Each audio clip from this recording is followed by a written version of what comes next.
नमस्कार दोस्तों। तो आज अपन लोग देखने वाले हैं कोल इंडिया का डिटेल्ड एनालिसिस।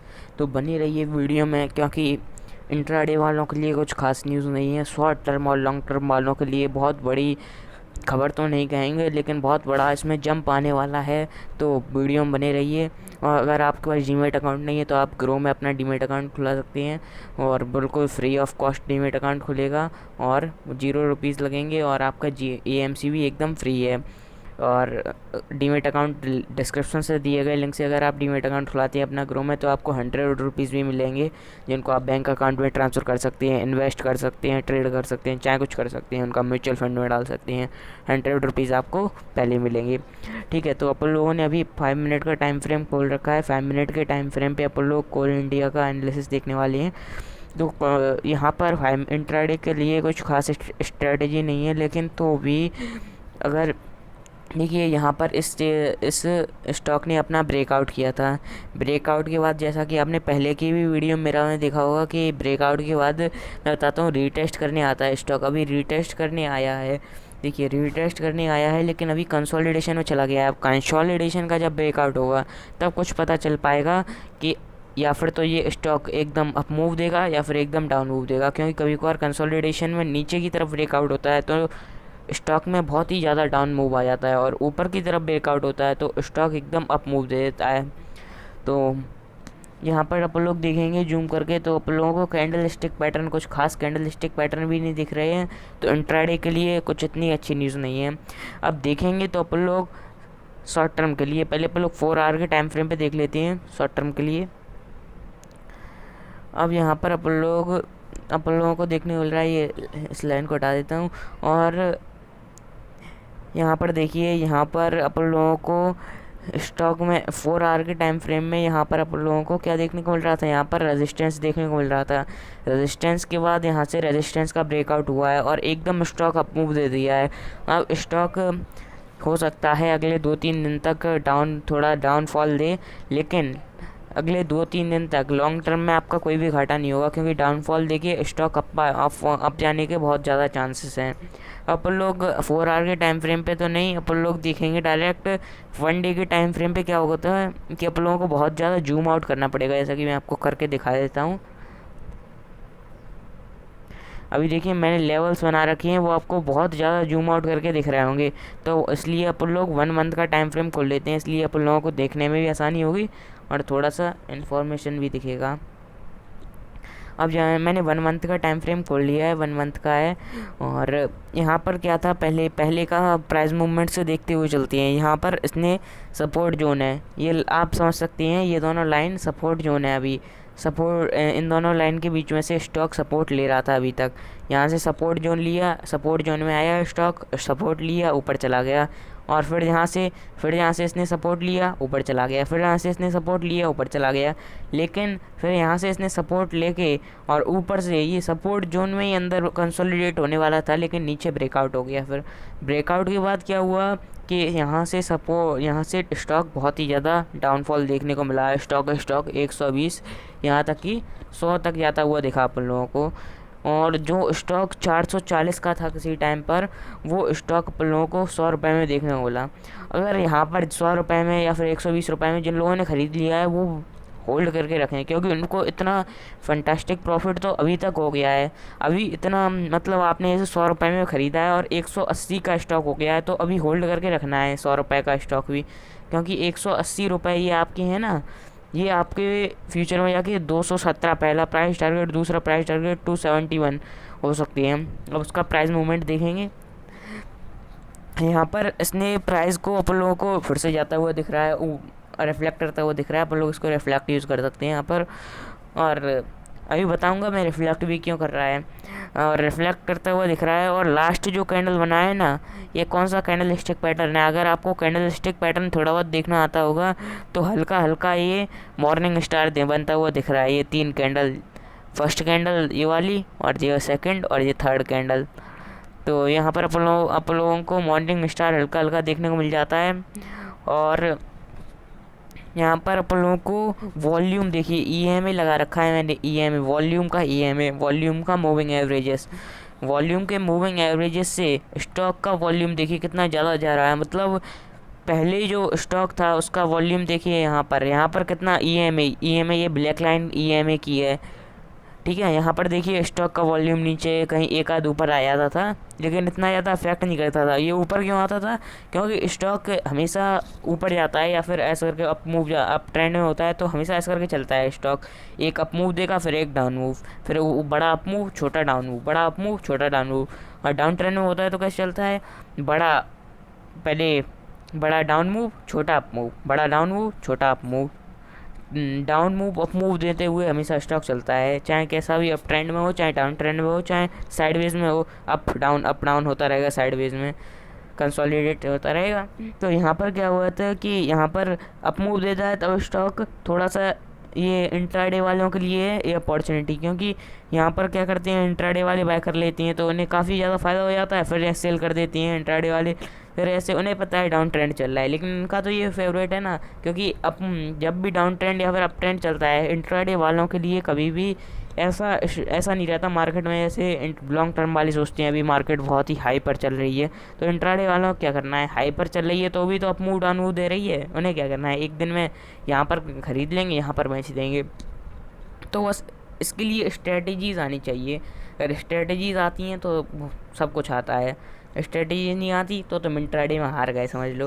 अब यहाँ पर देखिए आप लोगों को काफ़ी अच्छे वॉल्यूम देखने को मिलते हैं अपने 4-5 महीने में पिछले में, और यहाँ पर अपन लोगों को ब्रेकआउट देखने को मिल जाता है। आज क्या हुआ, ब्रेकआउट हो गया। इस महीने की जो कैंडल बन रही है ना वो कितना बड़ा हो गया। मतलब ये कैंडल पूरे महीने की नहीं है, ये कैंडल सिर्फ आज के दिन की है। ऐसे अपन लोग वन डे का टाइम फ्रेम खोलेंगे तो आज के दिन की कैंडल देखिए, ये कैंडल, और जैसे समझ लें इतनी सारी कैंडल 30 कैंडल हैं, 30 कैंडल का वहाँ पे एक कैंडल पे रिप्रेजेंटेशन हो रहा है, क्योंकि वो 1 मंथ का टाइम फ्रेम है। तो यहाँ पर ये सारी 30 यहाँ पर इसी कैंडल ने इस 30 कैंडल का सबसे ज़्यादा बढ़ा है ये वाली कैंडल। तो मतलब सबसे ज़्यादा ब्रेकआउट इसी कैंडल की वजह से है, और फ्यूचर में अपन लोगों को काफ़ी ज़्यादा प्राइस अप जाता हुआ दिखाई दे सकता है इसकी वजह से, क्योंकि आज हो गया ब्रेकआउट के बाद क्या होगा, अब यहाँ पर 217 तक प्राइस जाएगा। पहला प्राइस टारगेट अभी कितना चल रहा है, अभी चल रहा है 188, अभी 217 तक जाएगा पहला प्राइस टारगेट। अगर यहाँ पर भी ब्रेकआउट हो गया तो 271 तक जाएगा।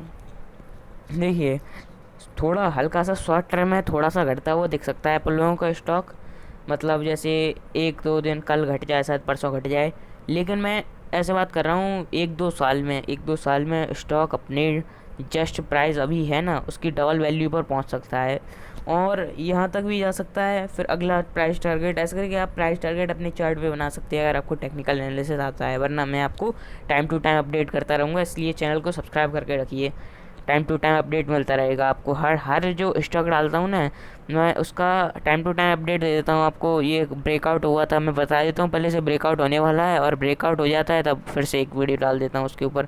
तो चैनल को सब्सक्राइब करके रखिए, इसका आपको फ़ायदा मिलेगा। तो आप लोगों ने 1 मंथ का टाइम फ्रेम देख लिया। वैसे तो ये गवर्नमेंट कंपनी है, आप लोगों ने टेक्निकल एनालिसिस अभी पूरा देख लिया है। वैसे तो ये गवर्नमेंट कंपनी है, गवर्नमेंट कंपनी के फंडामेंटल्स ज़्यादातर अच्छे ही रहते हैं, लेकिन फिर भी आप लोगों के सेटिस्फेक्शन के लिए मैं फंडामेंटल्स इस कंपनी के एक बार चेक करूँगा। तो अपन लोग स्क्रीनर पर आ चुके हैं। स्क्रीनर पर मैंने कोल इंडिया का स्टॉक खोल दिया है। अबाउट कोल इंडिया यहाँ पर देखने को मिल रहा होगा, कंपनी क्या करती है, क्या काम है, आप लोग इसको पढ़ लेते हैं एक बार। Coal India Limited is the mainly engaged in mining and production of कोल।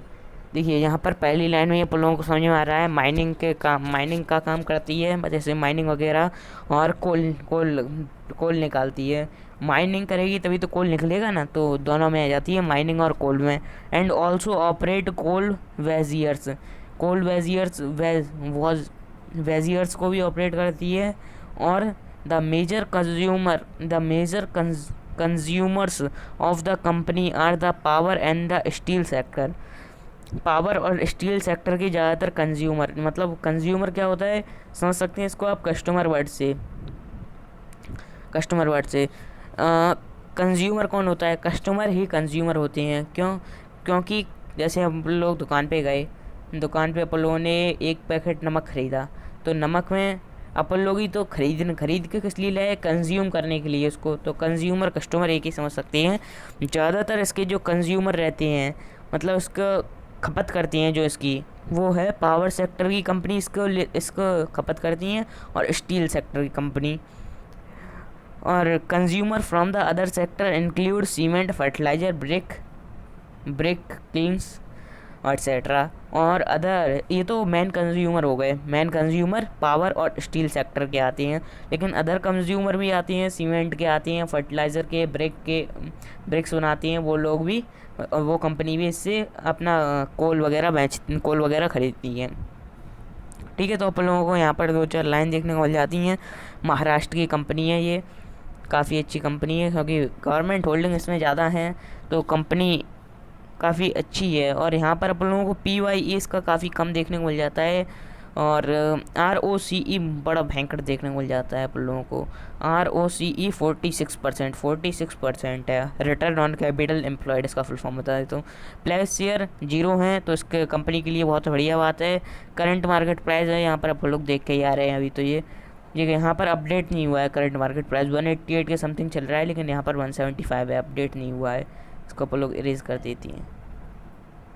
यहाँ पर करंट मार्केट प्राइस भी अपडेट नहीं हुआ है, तो इसको ना देखिए। बुक वैल्यू स्टॉक की 59 है। बुक वैल्यू से वैसे तो स्टॉक कंपेयर किया जाता है, लेकिन ज़्यादातर स्टॉक होते नहीं है। मतलब अभी जो मार्केट है ना, वो फुल टाइम हाई पर चल रही है। पूरा निफ्टी की बात कर रहा हूँ मैं, तो स्टॉक भी अपने फुल टाइम हाई पर है, इसलिए बुक वैल्यू से बहुत ज़्यादा पर ट्रेड कर रही है। पर ये स्टॉक अभी और ज़्यादा ट्रेड करता हुआ दिखाई दे सकता है, इतना डरी है ना स्टॉक से। स्टॉक बहुत बढ़िया है। ROE रिटर्न ऑन इक्विटी 37% है, ये 52 वीक का हाई लो है यहाँ पर। डिविडेंड यील्ड मतलब लगभग 10% डिविडेंड यील्ड देता है, अप्रॉक्स 10% मतलब समझे, जैसे 188 का शेयर है तो उसका 10% तो आपको डिविडेंड ही दे देता है, तो काफ़ी ज़्यादा डिविडेंड यील्ड है। और यहाँ पर फेस वैल्यू 10 रुपीज़ की देखने को मिल जाती है शेयर की। यहाँ पर अपन लोग नीचे आएंगे तो थोड़े से प्रोज एंड कॉन्स, दो लाइनें देखने को मिल जाती हैं प्रोज एंड कॉन्स में। Stock is providing good dividend yield काफ़ी अच्छा स्टॉक दे रहा है। Company has good return on equity काफ़ी अच्छा है, पिछले 3 साल से 53.91 अप्रॉक्स अपन लोग समझ सकते हैं 54% का रिटर्न ऑन इक्विटी दिया है इसने।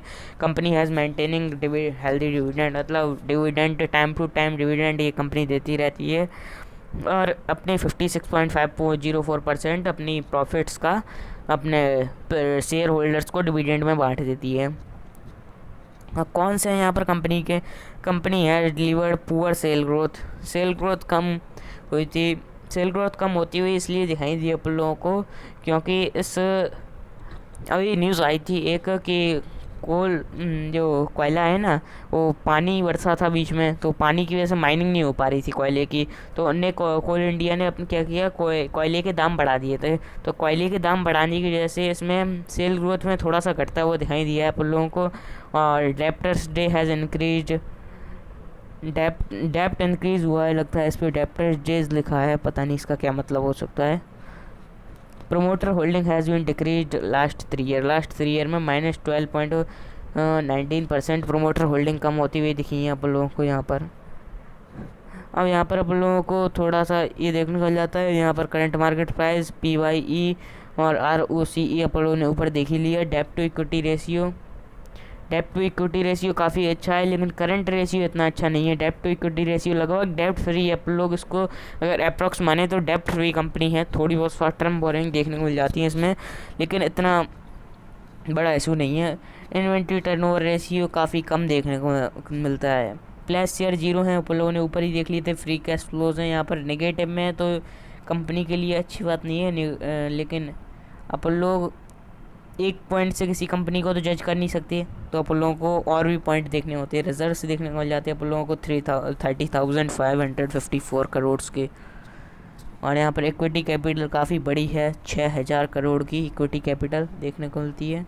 और यहाँ पर अपन लोगों को डिविडेंड यील्ड अपन लोगों ने ऊपर देख ही लिया था, डिविडेंड यील्ड ROE ऊपर देख ही लिया था। ये यहाँ पर एंटरप्राइज वैल्यू देखने को मिलती है, और कुछ नहीं है इसमें। अब अपन लोग थोड़ा सा नीचे स्लाइड करेंगे तो अपन लोग कुछ एनालिसिस और कर पाएंगे कंपनी के बारे में।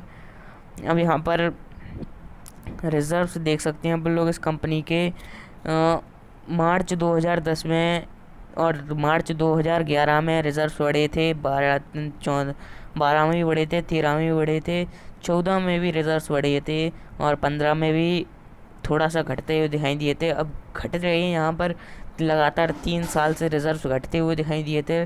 लेकिन अभी का अपन लोग लेटेस्ट बात करें तो इसमें देखिए यहाँ पर रिजर्व्स अपन लोगों को लास्ट 3 साल में बढ़ते हुए दिखाई दे रहे हैं, जो कि कंपनी के लिए बहुत ही अच्छी बात है।